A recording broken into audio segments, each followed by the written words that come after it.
Pastor Matt, with the, how do you help clarify terms? I feel like this is one of those terms that's like, I love my wife, but I also love tacos.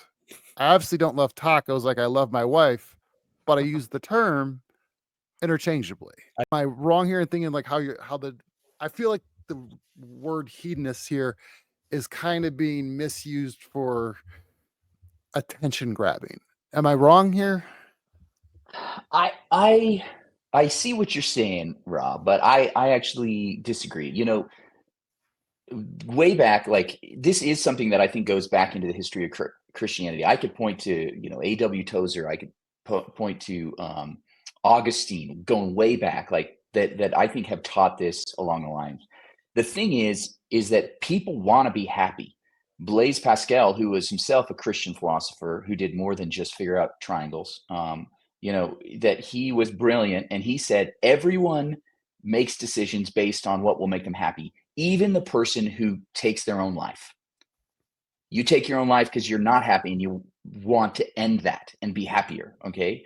And it's the same thing. Like, people do everything for happiness. And I think there's been this stream in Christianity that's been like, in Western Christianity, no, don't be happiness. We've got to suffer for Jesus. It's got to be hard. Like, whip your back. You should never have fun and pleasure until you get to heaven. And it's like, wait, you're doing that so you can have happiness in heaven. There's a pursuit of happiness no matter what. And I just think that God wants us to be happy in this life too.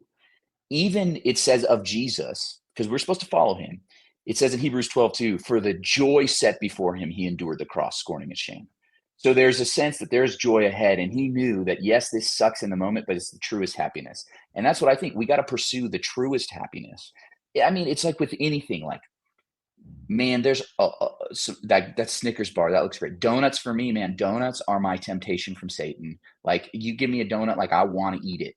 And there's a moment of pleasure in there, but I know once I get beyond 3 or 4 of them, like, I feel terrible. And if I eat those every day, I really start feeling bad. So there's the moment of happiness that's like this, or do I want the longer lasting happiness, which is eating a donut every once in a while?